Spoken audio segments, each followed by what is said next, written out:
Writing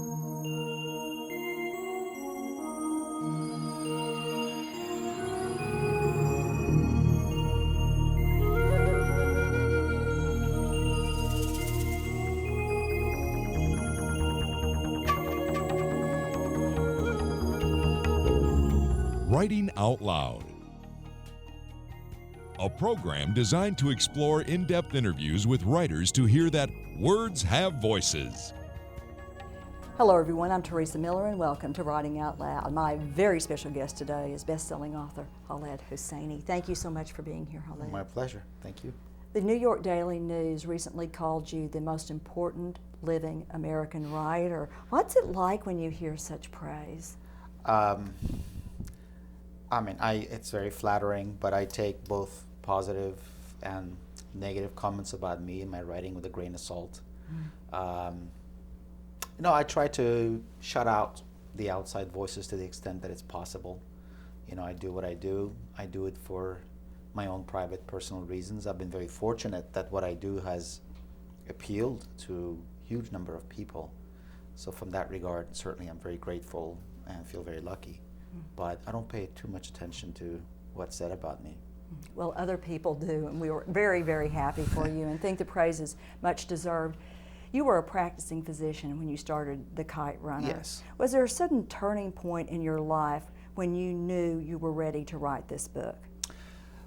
No, not really. I mean, it's sort of, the whole thing kind of happened in a semi-accidental way, in that I had written in March of 1999 a short story called Kite Runner, which ended up serving as sort of the skeleton frame of the eventual novel.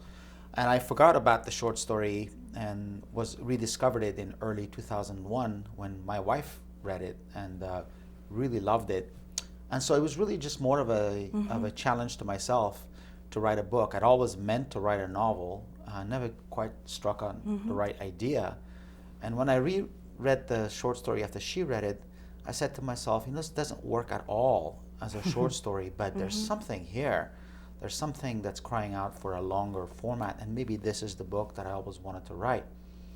And I really wrote it just because I kind of want to prove to myself that I could write a novel. I never imagined that it would actually be published, let alone that it would receive sort of the acclaim and praise and reception that it has. The opening paragraphs are all about pivotal moments, and I wonder if I could get you to read them for us. Sure. It's set in December 2001. I became what I am today at the age of 12, on a frigid, overcast day in the winter of 1975. I remember the precise moment, crouching behind a crumbling mud wall, peeking into the alley near the frozen creek. That was a long time ago, but it's wrong what they say about the past, I've learned, about how you can bury it, because the past claws its way out. Looking back now, I realized I've been peeking into that deserted alley for the last 26 years. One day last summer, my friend Rahim Khan called from Pakistan. He asked me to come see him. Standing in the kitchen with the receiver to my ear, I knew it wasn't just Rahim Khan on the line. It was my past of unatoned sins. After I hung up, I went for a walk along Spreckles Lake on the northern edge of Golden Gate Park. The early afternoon sun sparkled on the water where dozens of miniature boats sailed, propelled by a crisp breeze.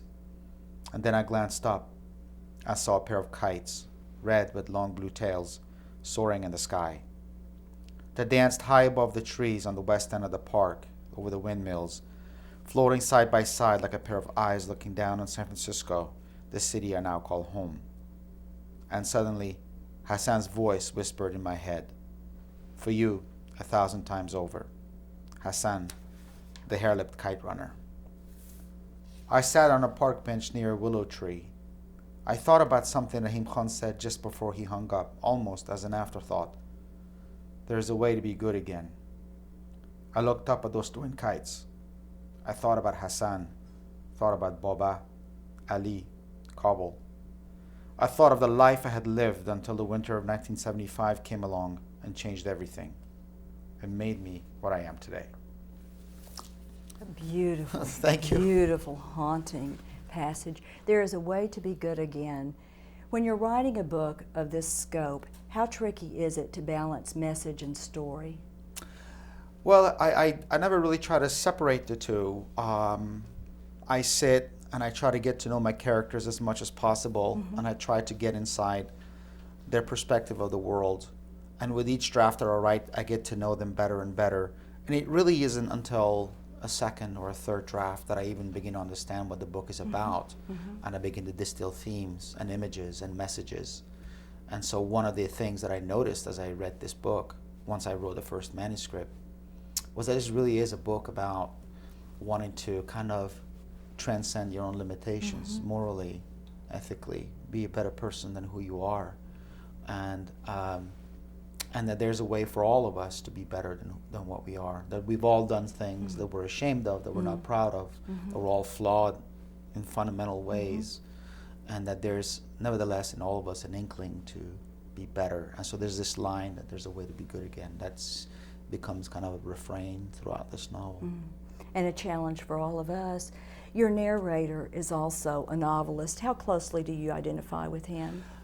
In some fashion, I identify with him very closely. In other ways, he differs from me quite a lot. But there's a fair bit of my own personal perspective and life in him.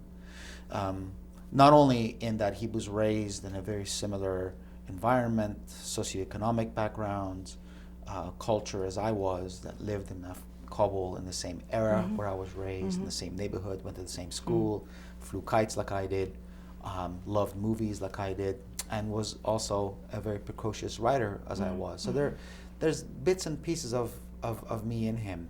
I guess in some deep buried recesses of my mind, I always kind of wanted to write and never had quite the either the belief or the courage or the faith to do it early on.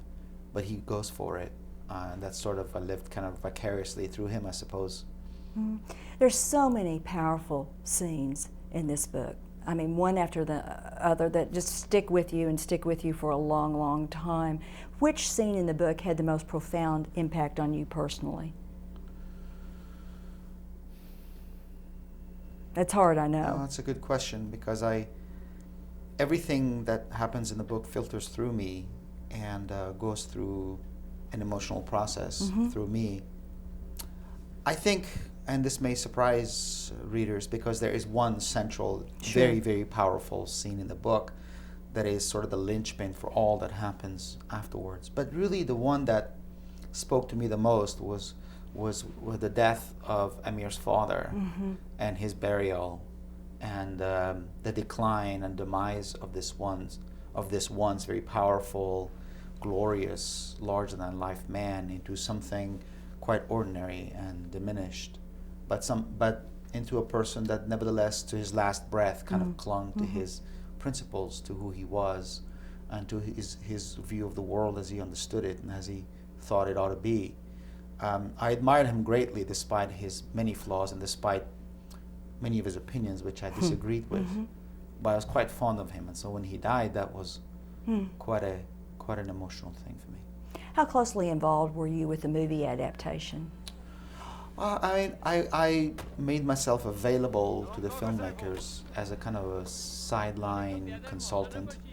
I understood fully going in that this is the director's vision, that this is their work and not mine per se. It's based on my work, but ultimately there are going to be differences between a visual medium and a book.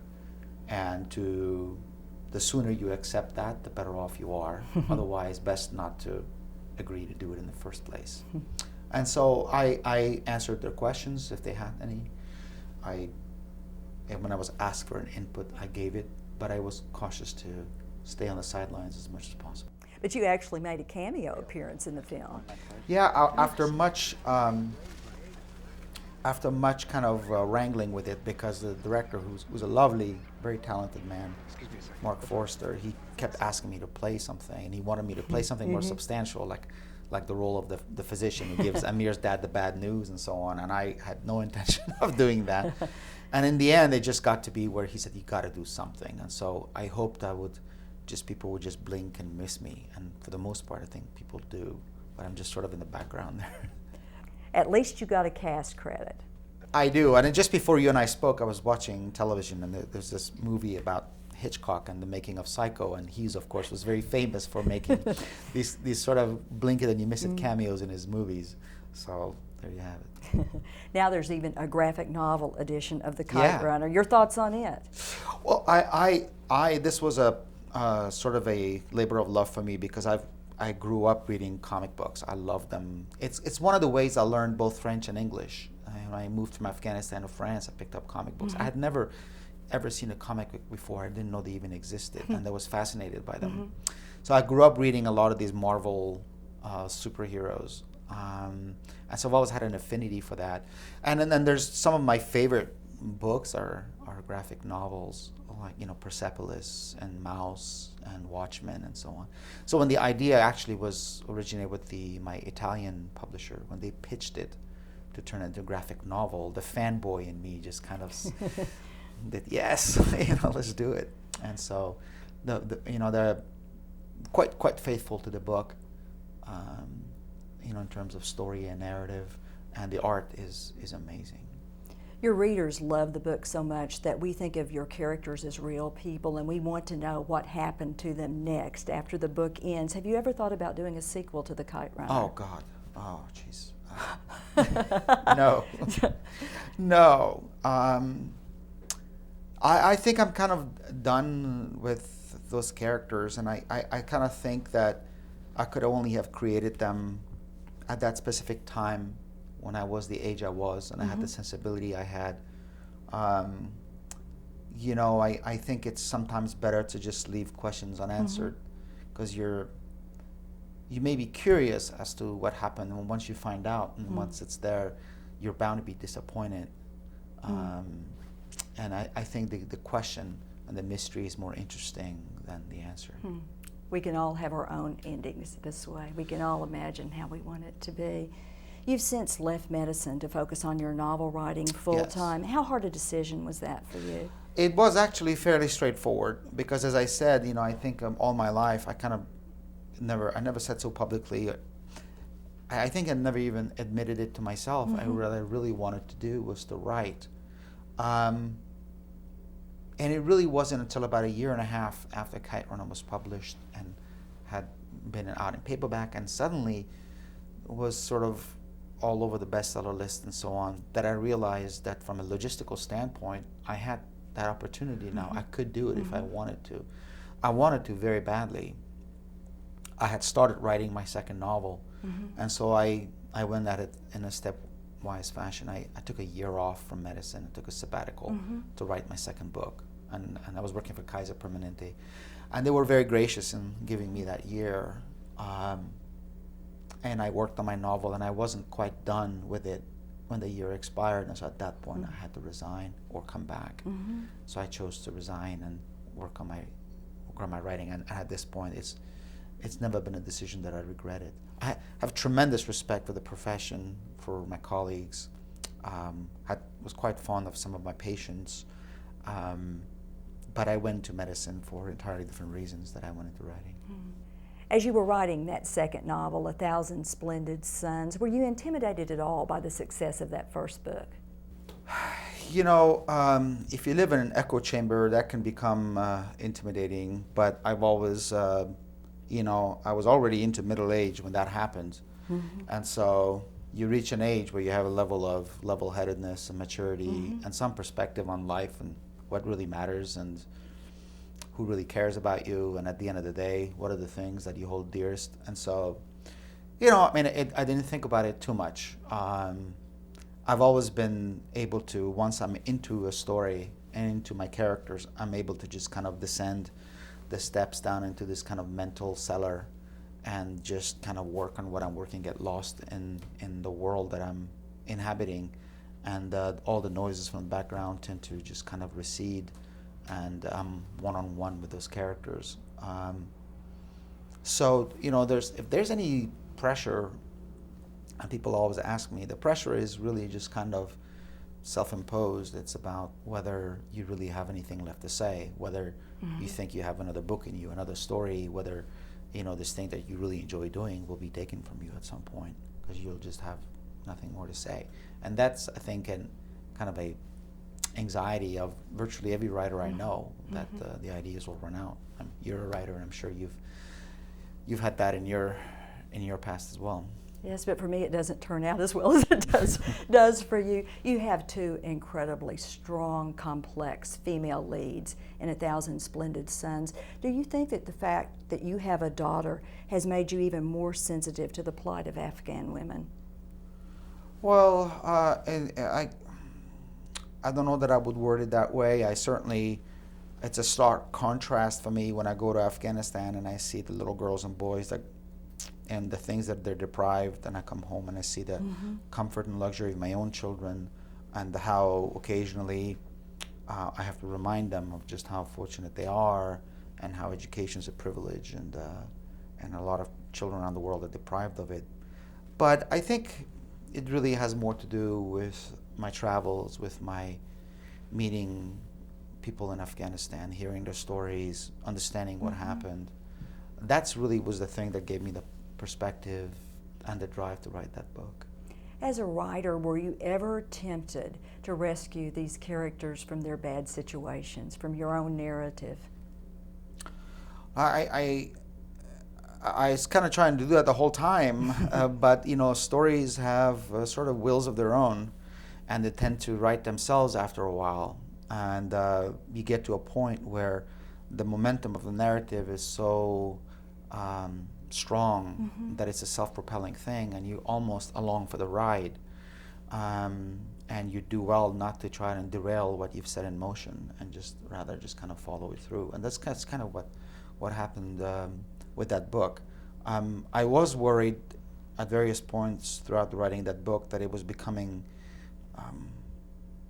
relentlessly grim, and I was careful to always make sure that there was a potential way out, that there was some beacon of hope and light out there that my characters were moving toward. And so the book ends with a tragedy, but it also ends with a cautious, however tremulous, kind of note of hope and optimism. What did you want this novel to say to the women of Afghanistan and to women everywhere, really? Well, I rarely write with an agenda, although with this book, it was important to me to kind of write a book about something that I felt was very important. A story that I felt was not only riveting from a human standpoint, from a moral standpoint, but I felt also very important to the future of my birthplace. What happened to women in Afghanistan, particularly the 10 years prior to September 11th, is almost unspeakable. And there are few groups of people on earth who endured the hardships that women in Afghanistan did in those 10 years. And I felt that that story was somewhat being told in the news media, always in the context of the Taliban and so on, but it was much more than the Taliban. And so I felt like it was fiction, literature, novel especially, just kind of plays a very unique role in being able to bring that sort of thing into the collective consciousness of readers and take something that is foreign and distant and alien and render it suddenly it's there in your living room and you're living it, and it feels much more intimate and personal and human. And for a while you're able to live through the eyes of those women and see what they went through. And I'll stop short of saying that my aim is to create empathy for Afghan women. I think that's a bit ambitious, but certainly if my books did kind of generate that, I'd be very pleased. Your most recent book is And the Mountains Echo, and it's getting rave reviews again. In that book, you go back and forth between time and place and shift from character to character. Is this your most ambitious book?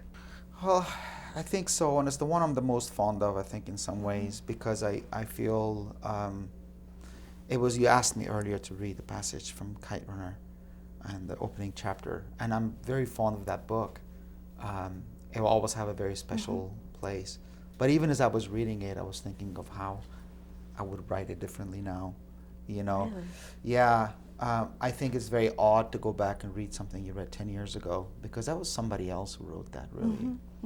And so, the Mountains Echoed, I think, speaks most directly to who I am today, to what I'm feeling, what I'm thinking, what I'm experiencing, what are the things in my life, in my existence that matter to me. So in that way, even though it's set in different countries, even though it has a large cast of characters, it's maybe my most personal book. Well, tell us how it builds on your ongoing themes of family and extended family. Well, those are things that have always mattered to me, not only in my writing, but of course in real life. And if it didn't matter to me in real life, it wouldn't play such a prominent role in my writing. I mean, it's sort of the way I was raised, the way, you know, where I come from. Family is the binding force in your life. I mean, it's sort of it's the thing that helps you make sense of everything. It's how you understand yourself, your friends, your place in community. Without it, you're kind of adrift and sort of in limbo.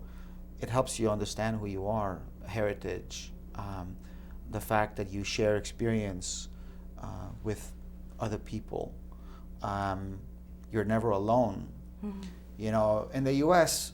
and in the West in general, but I would say particularly here, you know, you always hear about people saying they need downtime, you need to be alone, just kind of let the hair down and relax. And I have friends who kind of dread Thanksgiving and Christmas because it's time to go and see the crazy uncle or whatever it is. And it's very odd because it's the other way around. You know, in Afghanistan, people are really in their element when they're together. When you're around people who are related to you, who understand you, who were there when you were born, you know, that's when you make the most sense. And you rarely think of yourself as just an isolated individual, but rather as a piece of a greater whole. And there's a sense of, it has its pluses and minuses. I don't want to glorify it, but certainly there's comfort in that. And I've always found comfort in that. And so I don't intend to keep writing about families, but whenever I write, it just sort of gravitates towards this black hole. I wonder if you would speak specifically to the sibling relationship in this book, the enduring kinship, if you will. It's an amazing story. Well, I mean, I have 4 of my own. I have a unique relationship with each. I'm blessed to be very, very close with all of them. In fact, all 5 of us are very close. We've overcome differences, overcome adversity over the years.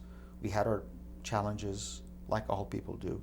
But to me, the sibling relationship is so interesting because it's unlike any other relationship. It's so full of conflicting impulses and emotions. There's certainly love there and a sense of intimacy that's born out of shared experience, especially early life experience, which can be so transformative.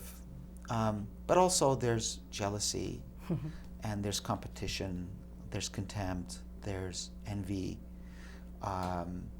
You know, you want the worst sometimes for the person you care for the most. And then, you know, all those conflicting emotions can tend to coexist together in this relationship.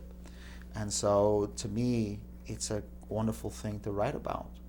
And there's a number of either siblings or sibling-like pairs in this book. And they have these very kind of complicated relationships with all the trappings of the things that I just mentioned. You quote poetry throughout the novel. You include folk stories. Why are they so important to your narrative? Well, they speak to me, and also poetry is how artistically people in Afghanistan traditionally have expressed themselves. Poetry is in the DNA of the country and its people. There are novelists and people who write essays and novels and short stories, but by and large, the way that artists and tradition have expressed themselves in that region and include Iran and Afghanistan in that, has been through poetry. And so it's far more than a kind of a marginalized art form that it tends to be among the youth in the West. And in Afghanistan, children are asked to not only be familiar with poetry, but to also be able to recite it, a rote memory. Even illiterate people in villages know poetry, and they can speak it.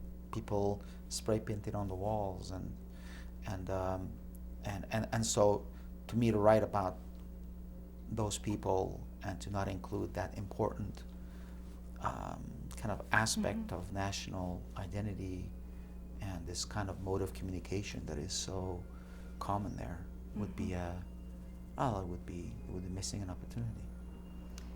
Afghanistan figures very prominently in all of your novels. In fact, it almost takes on character status. What are our most common misconceptions about your native land? Well, I think there's so many. People think we're Arabs. We're not. People think we're anti-West. By and large, the country is quite pro-West. People think it's stuck in the 12th century, and that's a very lazy way of looking at it. I guess if you drive a truck and go through the countryside and see a mud house with chickens and a couple of bearded men, you might think, this looks like the medieval times. But if you actually look closely, you'll find it's a country of very young people. In fact, people under the age of 25 make up more than 60% of the country. They're very interested in technology, in human rights, in civil society, in women's rights. They don't feel any particular kind of kinship to the conflicts and wars of the past, and they're interested in moving forward. There's, millions of cell phone subscribers in Afghanistan. And, it's a country that's moving forward slowly. So there's aspects of it that seem ancient, but that's a lazy way of looking at it. Thank you so much for being with us, Khaled. My pleasure. And thank you for joining us on Writing Out Loud.